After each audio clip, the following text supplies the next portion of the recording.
yar gelir dura dura. Ölürem ben, ölürem oy. ভাই যথেষ্ট হয়েছে, enough enough enough enough enough. মাফ করুন, আমাদের কি করছেন আপনি ভাই? আমরা একদম ক্লান্ত হয়ে গেছি, বাদ দিন। ঠিক আছে, যথেষ্ট হয়েছে। কি করছেন ভাই? সে তো ভালোই বাজাচ্ছিল।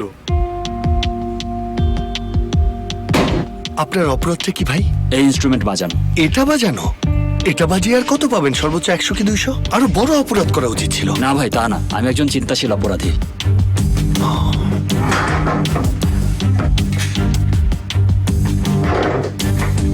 আমি আসলে ভাবছি আপনি এমন কি করেছিলেন যে আপনাকে গ্রেফতার করা হলো? আমি স্বাধীনতার গান গেয়েছিলাম ভাই। আমি সবার জন্য ন্যায় বিচার আর সমতা চেয়েছিলাম। আমি শান্তির গান গেয়েছিলাম, এটাই কারণ। হয়েছে, এত সুন্দর অভিনয় করা বন্ধ করো। সে ব্ল্যাক মার্কেটিং এর ফাঁদে পা দিয়েছিল, জাল টিকিট ছাপিয়ে বিক্রি করছিল। তাতে কি একজন ব্ল্যাক মার্কেটার কি স্বপ্ন দেখতে পারে না?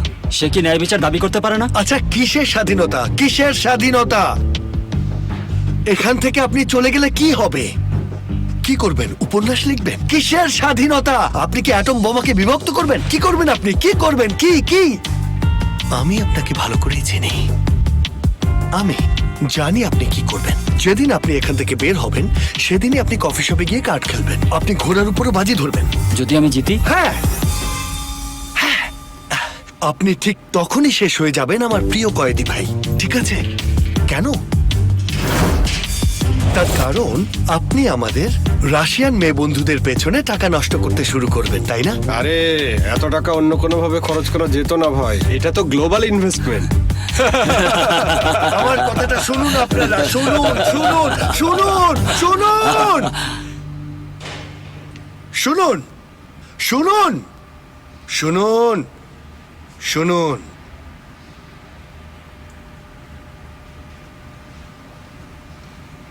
আমার প্রিয় বন্দী ভাইরা, আমি আপনাদেরকে স্বাধীনতা সম্পর্কে বলবো।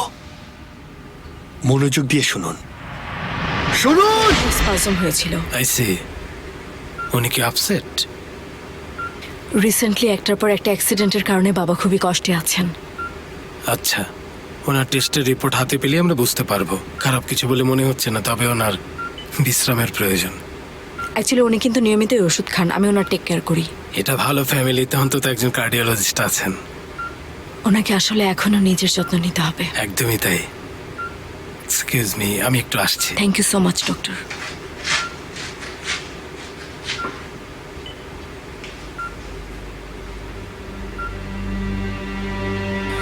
সব আমার কারণে হয়েছে। বাড়ি সাহেব, এমন কথা বলবেন না প্লিজ। আমি ওই লোককে আপনার পেছনে আসতে বাধ্য করেছি। বাবা, তোমার শরীর খারাপ করবে, প্লিজ। আমাকে এখান থেকে যেতে হবে। বাবা, আমি চলে যাব। বাড়ি সাহেব, বাবা, বাড়ি সাহেব, বাবা প্লিজ এমন করো না, প্লিজ। আমি যাব, আমাকে যেতে হবে। ওই লোক আমার সাথে যা ইচ্ছা করতে পারে, আমার মাথায় গুলি করলেও শান্ত হবে। আপনি কি করছেন এসব? পাগলের মতো করবেন না প্লিজ। সেফের, আমার সেফেরকে সে নিয়ে গেছে। ও আমার ছেলে ছিল, আমি ওকে বড় করেছি। আমাকে সে সবকিছুর চেয়ে বেশি ভালোবাসতো। আমি তাকে রক্ষা করতে পারিনি। আমি কেমন বাবা আয়েশা? আসলে আমি কি ধরনের বাবা? এমন করো না বাবা, প্লিজ প্লিজ বাবা, প্লিজ বাবা, ইটস ওকে বাবা, শান্ত হও প্লিজ।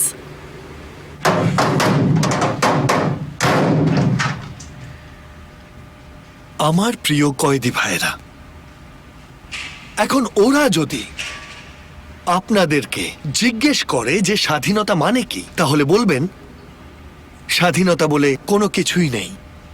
নেই মানে কি? হ্যাঁ বন্দি ভাইরা আমার, আমরা সবাই জেলখানায় বন্দি। আমরা সবাই পৃথিবী নামক এই গর্তে আর দেহ নামক এই গভীর অন্ধকূপের মধ্যে বন্দি হয়ে রয়েছি।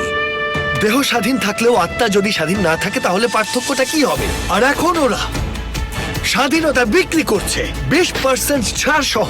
আপনার ক্রেডিট কার্ডের 4 কিস্তিতে পাচ্ছেন। কোথায় আছে সেই স্বাধীনতা? কোথায় আছে ওটা? কোথায় আছে সেটা? কোথায়? কোন পাথরের নিচে আছে স্বাধীনতা? বলুন আমাকে, কোথায় আছে? কি হলো বলুন আমাকে।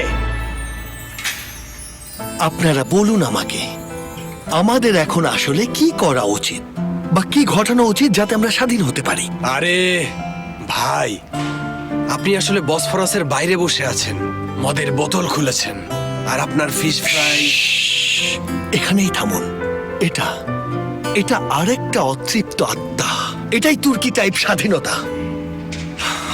শুনুন আমার প্রিয় বন্দী ভাইরা, হ্যাঁ, সবসময় আমরা একই বিষয় নিয়ে পড়ে থাকি। আমরা অবাস্তব চিন্তা করি, অবাস্তব। বুদ্ধি নামক এই মাকড়সার জালে আমরা যত বেশি লড়াই করি, আমরা ততই জড়িয়ে পড়ি। চলুন আমার ভাইরা, এবার একে অপরের হাতে হাত রেখে একটু অবাস্তব চিন্তা করি, হ্যাঁ?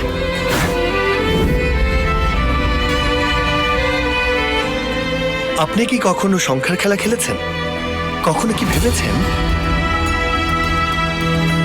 কেন 2 2 4 হয়? ভেবেছেন? নিশ্চয়ই ভাবেননি। আমি বলছি আপনাদের, 2 বলে কিছু নেই, 4 বলেও কিছু নেই। বুঝতে পেরেছেন? তাহলে তো 14 বলেও কিছু নেই। নেই তো, সত্যিই নেই। তাহলে আমরা এই কারাগারে কেন? আমাদের মুক্ত করে দেওয়া উচিত, তাই না? এটাই হচ্ছে এক ধরনের তুর্কি বাস্তবতা ভাইরা। সে তার মাথা দিয়ে কাজ করেছে, সে তার মাথাটা খাটিয়েছে, কিন্তু এটুকুই।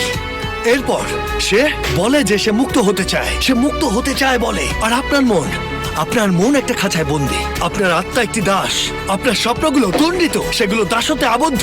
মনে হয় আপনি স্বাধীন। আমাকে পাগল করবেন না, আমি পাগল হয়ে যাচ্ছি।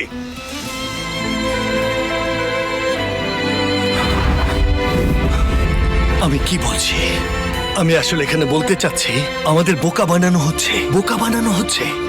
আমরা যত বেশি স্বাধীন হব, তত দাসত্বে আবদ্ধ হব। আপনাদের মোবাইল ফোন আছে, স্মার্ট ট্রান্সপোর্ট আছে, আর হাই স্পিড ইন্টারনেট আছে, কিন্তু আপনাদের বোধ শক্তি নেই। আপনারা মাদকের প্রতি ভীষণভাবে আসক্ত হয়ে পড়েছেন, যাকে আপনারা টেকনোলজি বলছেন। সিনেমার অবস্থা জঘন্য, উপন্যাসগুলোর বারকোড লাগানো আছে, কবিতাগুলোর অবস্থা প্লাস্টিক। আরে কেউ কি আছেন এখানে? জলদি এখানে আসুন, নতুন কয়েদির মাথা খারাপ হয়ে গেছে। এই জেলখানার প্রিয় কয়েদি ভাইরা আমার খুব প্রিয় ওয়ার্ডের বন্ধুরা, আপনাদের সাথে আমিও একই ভাগ্য ভাগাভাগি করে নিচ্ছি। কি করছে সে? সিকিউরিটি, সিকিউরিটি, এই লোক আমাদের টুকরো টুকরো করে ফেলবে, জলদি আসুন। সবচেয়ে দুঃখের বিষয় কি জানেন? আপনারা দাসত্বে আবদ্ধ হচ্ছেন। যত বেশি দাসত্বে আবদ্ধ হচ্ছেন, তত বেশি নিজেকে স্বাধীন মনে করছেন। আর তাই আজ আমরা এখানে একত্রিত হয়েছি এই সংবেদনশীল বিষয় নিয়ে আলোচনা করার জন্য, যাতে করে আমরা এই বিষয়ে একটি ঐক্যমতে পৌঁছাতে পারি এবং একটা সিদ্ধান্তে উপনীত হতে পারি। কি করছেন আপনি? 1 মিনিট, আমাদের একত্রিত হতে হবে। একত্রিত। স্বাধীনতা, স্বাধীনতা আপনার হৃদয়ে, আপনার স্বপ্নেও আছে। বোকা হবেন না ওই বারগুলো দেখে আর এই চায়ের দেয়াল থেকে। আপনারা বোকা হবেন না। এই সব কিছু মিথ্যা, সব মিথ্যা, সব মিথ্যা। এগুলো আসলে বাস্তবে নেই, সবই লোক দেখানোর জন্য। আসল দাসরা তো বাইরে, এসব বিশ্বাস করবেন না। আসল দাসরা তো বাইরে আছে, তারা বোঝে না, তারা কিছুই বুঝতে পারে না, কিছুই জানে না। এটা খেতে অতটা খারাপও না। ক্ষুধা পেয়েছে তাই। এই ব্রো, আজকে খেলা আছে না? হ্যাঁ ভাই, এখনো সময় আছে। Thank you. ভালো ভালো। তারা যদি স্টেডিয়ামও বানায়, আমরা কম্বাইন্ড টিকিট বিক্রি করব আর তারপর চ্যাম্পিয়ন্স লিগকে স্বাগত জানাবো। কি অসাধারণ স্টেডিয়াম! 3 বছর হয়ে গেল, 3 বছরে ওরা শহর তৈরি করে ফেলে। তাহলে ভাবো একবার, এটা কেমন স্টেডিয়াম, একদম আলাদা। এটা এমন কোনো স্টেডিয়াম না যেখানে কেবল 2টা গোল পোস্ট, 2টা স্ট্যান্ড আর একটা মাঠ থাকে। স্মার্ট আর জিনিয়াস স্টেডিয়াম, বোঝা গেছে? ধরো যখন গোল হয়, তখন একদম গোলের সময়টা সঠিকভাবে বলে দিতে পারে।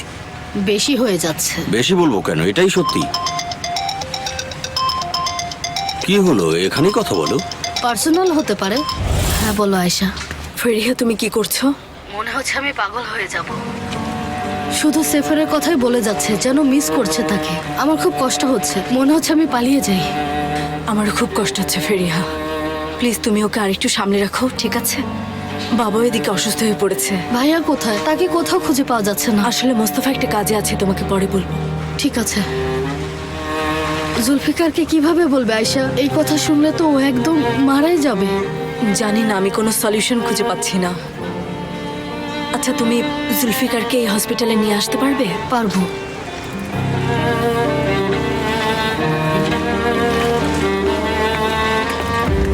আচ্ছা এখন চলো না, অনেক তো ঘুমিয়ে পড়বে।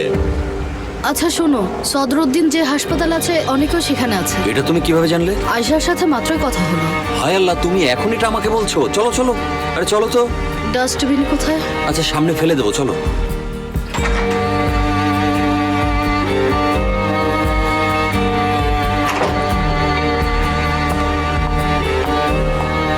সেফেরের কোনো খবর পাওয়া গেল? কোনো পসিবিলিটি নেই, এটুকু শুধু জানি। সদরুদ্দিনের খবরটা নিয়ে আসি।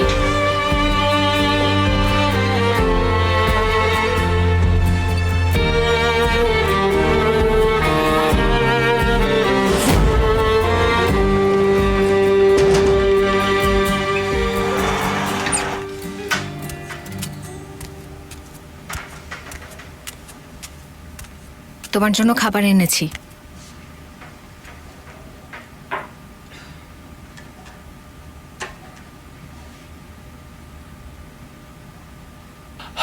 Thank you. ক্ষুধায় আমি প্রায় মারাই যাচ্ছিলাম।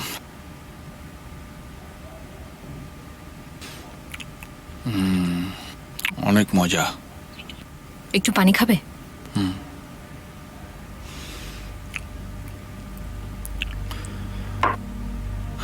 সঙ্গুল আমার সাথে কি করবে? জানি না, ও আসলে কথা বলবো। ওই ডাইনিটা যদি আমাকে মারার সিদ্ধান্ত নেয় তাহলে? বাজে বকো না, আমরা কি খুনি নাকি?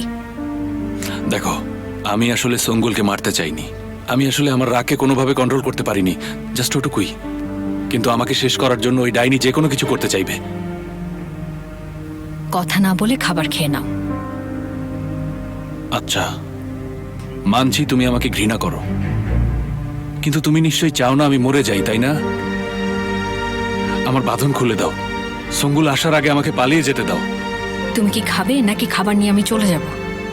দেখো, আমি সত্যি বলছি, কখনো আমি আর ফিরে আসবো না। আমার নামটাও তুমি শুনতে পাবে না। বিশ্বাস করি না, তোমার আসল চেহারাটা আমি দেখে ফেলেছি। দেখো, আমি শপথ করে বলছি, এখানে আর ফিরবো না। আর এটাই কি আমাদের জন্য সবচেয়ে ভালো হবে না? তোমার জীবন থেকে আমি চলে যাব মারিয়া, সারা জীবনের জন্য। আমার বাঁধন খুলে দাও প্লিজ। আমি সত্যি বলছি, আমি আর কখনোই ফিরে আসবো না তোমার কাছে। কেন বিশ্বাস করব তোমাকে? তুমি কি দেখতে পাচ্ছ না আমার কি অবস্থা? প্লিজ আমাকে তুমি ছেড়ে দাও।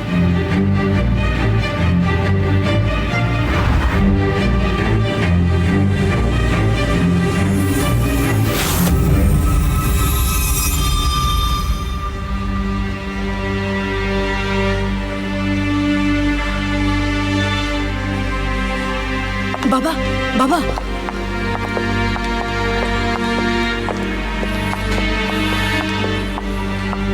কেমন আছো বাবা? ভালো বাবা। তাসকাফার অন্যরা কোথায়? এই তো আমরা এখানেই আছি।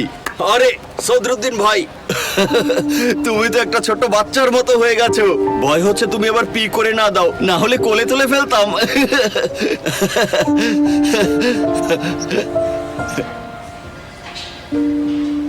হাসিও না। সেফের কোথায়? জানি না, হয়তো আশেপাশেই আছে।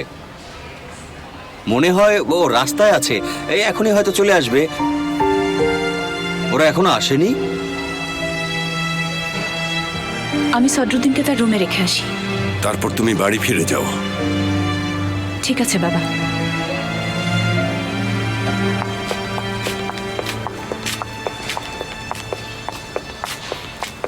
আহারে ভাইটা আমার।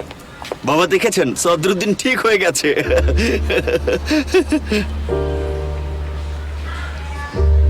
সেফের আর সেমা আসেনি কেন?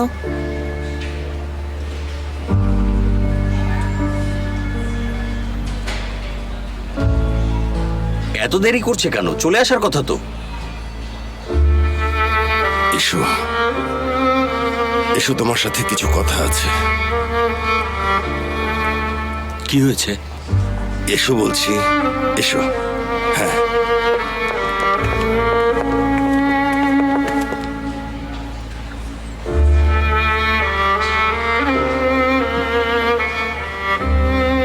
আমাদের সদরুদ্দিন ঠিক হয়ে গেছে বাবা।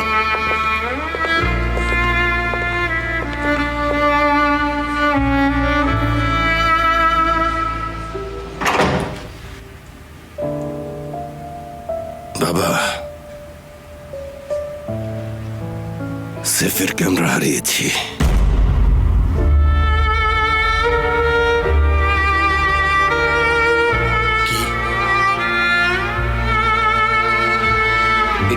কি বলছেন বাবা?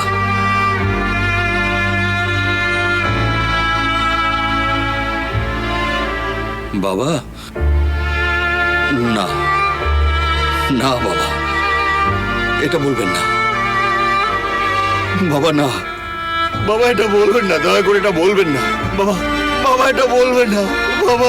বাবা, বাবা, এটা বলবেন না বাবা। আপনার পায়ে পড়ি, বলে ওকে মেরে ফেলেনি বাবা। দয়া করে এটা বলবেন না বাবা। আপনার পায়ে পড়ি বাবা, বলুন না সেফারকে মেরে ফেলেনি বাবা।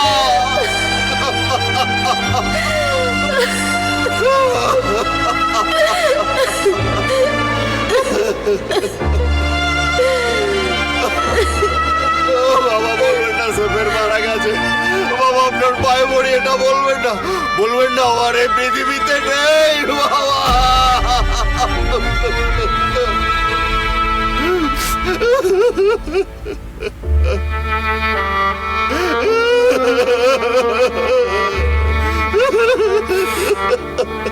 ও আর আমাদের মাঝে নেই, সেফের নেই।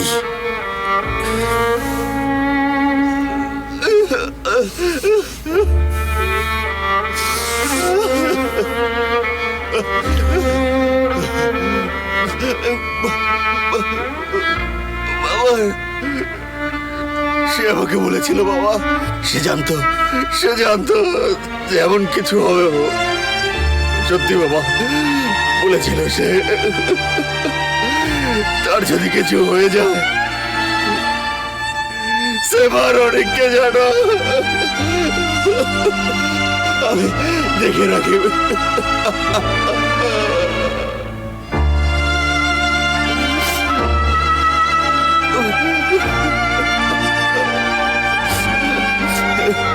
বাবা, আদিল কি ঠিক করেছে? ওই জঘন্য শয়তান আর নিষ্ঠুর লোকটাই এটা করেছে, তাই না? ওই জারদের বাচ্চা আদিলই এটা করেছে, তাই না বাবা? এটা এবার শেষ করব। চিন্তা করো না বাবা, এটা আমি হ্যান্ডেল করছি, আমি সমাধান করব এটা।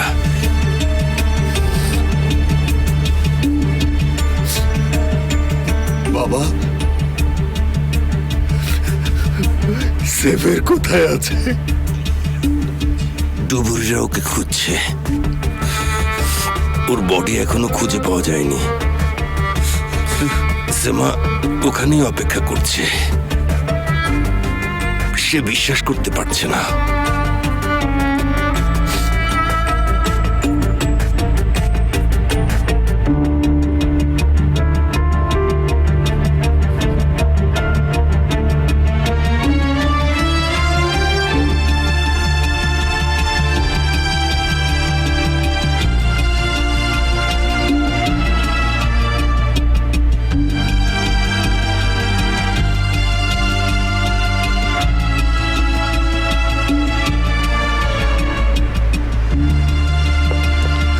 জুলফিকার, কোথায় যাচ্ছ তুমি?